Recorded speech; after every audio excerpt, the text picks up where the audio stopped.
पतित हो जाए शोक न करे, नाथ आपकी प्रचंड माया है।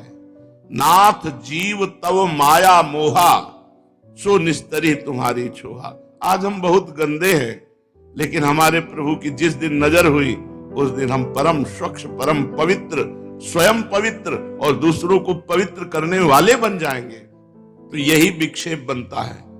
जो साइड में चिंतन चल रहा है, यही साधक को घबराहट पैदा कर देता है।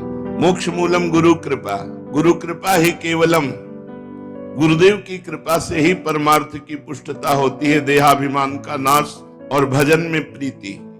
जो भक्त निंदा करते हैं, भगवत निंदा करते हैं, जो नास्तिक प्रवृत्ति के हैं, हम उनको भी प्रणाम करते हैं, पर उनका संग नहीं करेंगे। अवासी पावेगो, तब वो नित्य दासी स्वरूप, सहचरी स्वरूप से प्रिया प्रीतम की सेवा में पहुंच जाएगा। कल शाम के बड़ा सुंदर चिंतन हुआ।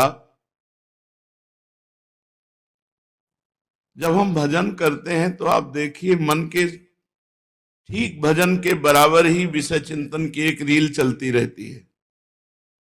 किसी वस्तु का चिंतन, किसी व्यक्ति का चिंतन, किसी पदार्थ का चिंतन, भूत की घटना, भविष्य की कल्पना।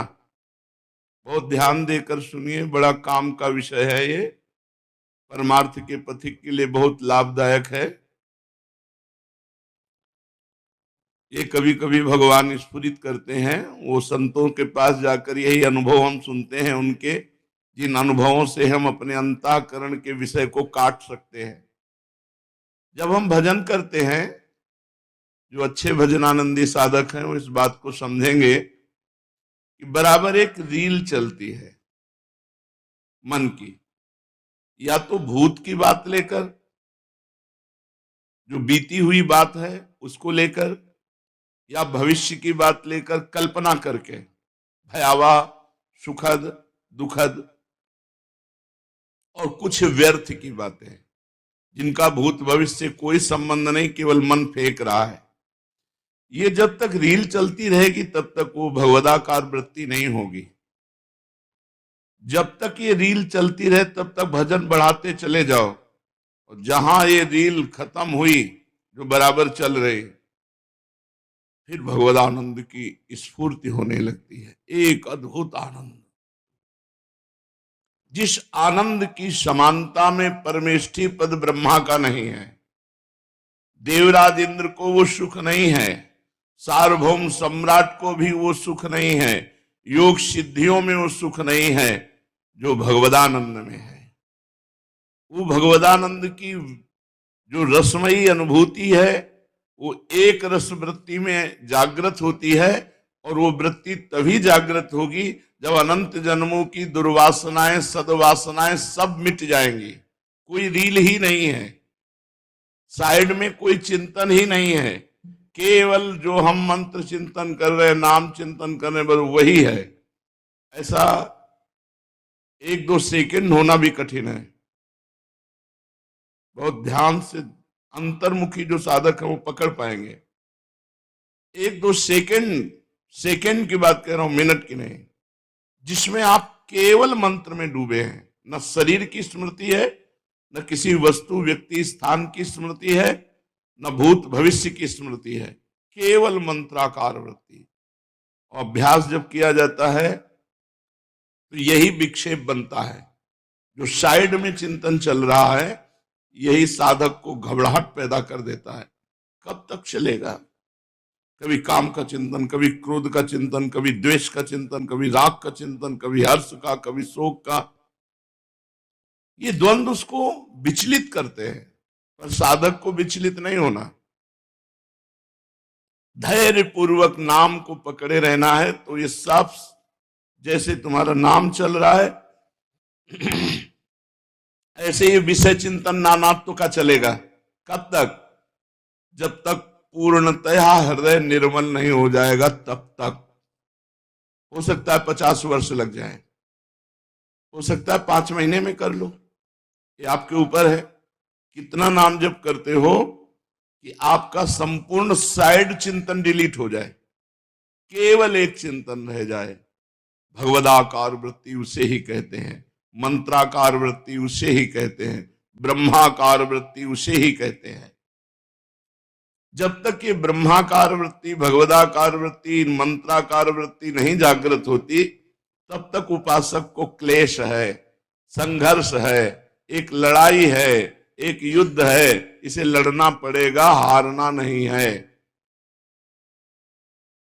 हमारा मन हमारे सामने वस्तु, व्यक्ति, स्थान, भोग पेश करेगा, हमको उसमें जांचना है, सब बातें नष्ट नहीं करनी, उसमें जांचना है कि कौन सी बात हमारे साधना में सहायक है और कौन सी बात साधना के विरुद्ध है। तो जो सहायक है उसे रख लेते हैं, जो विरुद्ध है उसे जाने देते हैं। न राग न द्वेष, वो अपने आप डिलीट हो जाएगा।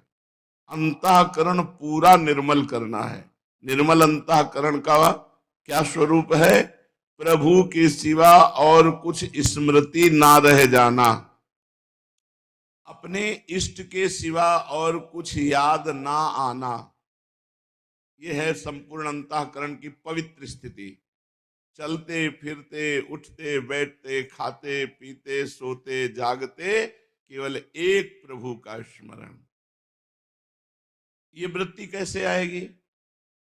भगवदाकार वृत्ति कैसे आएगी? तो हरिराम व्यास जी कह रहे कृपा से आएगी। भगवत कृपा का स्वरूप क्या है? बड़ा सुंदर भाव है, अगर समझ पा रहे। ये हम लड़ाई कैसे लड़ सकते हैं? कृपा से। भगवत कृपा, कृष्ण कृपा कैसे उदय होगी? तो हरिराम व्यास जी कह रहे हैं, श्री कृष्ण कृपा ते सब बनी आवे, श्री कृष्ण कृपा ते सब बनी आवे। श्री कृष्ण कृपा से सब बानक बन जाता है भगवदानंद प्राप्ति का। पहला बानक, सद्गुरु मिले साधु की संगति, सदा असाधु न भावे, सद्गुरु मिले। पहले सद्गुरु मिले। भगवदाकार वृत्ति मनमानी भजन करने से नहीं होती, गुरुमानी भजन करने से होती है। मोक्ष मूलम गुरु कृपा, गुरु कृपा ही केवलम, गुरुदेव की कृपा से ही परमार्थ की पुष्टता होती है, देहाभिमान का नाश और भजन में प्रीति। तो सबसे पहले उपासक वो कृपा पात्र है जिसने गुरुदेव का वर्ण कर लिया। गुरुदेव की कृपा से रोज सत्संग प्राप्त हो, साधु संगति प्राप्त हो और असाधु जन भावे नहीं। जो भक्त निंदा करते हैं, भगवत निंदा करते हैं, जो नास्तिक प्रवृत्ति के हैं, हम उनको भी प्रणाम करते हैं, पर उनका संग नहीं करेंगे। जाके प्रिय न राम वैदेही, तजिए ताहि कोटि बैरी सम, यद्यपि परम स्नेही। यदि परम स्नेही संबंध भी हो और भगवान की प्रियता से रहित अंतःकरण वाला भगवत विमुख हो, तो हम उसका संग नहीं करेंगे, प्रणाम उसको भी करेंगे, क्योंकि हमारे इष्ट देव उसमें भी विराजमान है। तो कृष्ण कृपा का स्वरूप क्या है? सद्गुरु मिले, साधु की संगति और सदा असाधु न भावे। कभी भी असाधु संग अच्छा ना लगे। वो असाधु संग व्यक्ति का भी हो सकता है, वस्तु का भी हो सकता है, स्थान का भी हो सकता है, मोबाइल का भी हो सकता है और स्वयं की वृत्तियों का भी हो सकता है। अंदर की जो वृत्तियां भगवत विमुख करने वाली हैं, उनका संग न करे, असंग रहे उनसे, तो वो निकलकर नष्ट हो जाएंगी। चित इंद्री जित बीतु न रुचै मन, निजु जन ही को धावे, लोचन दुख मोचन मुख देखत, रसना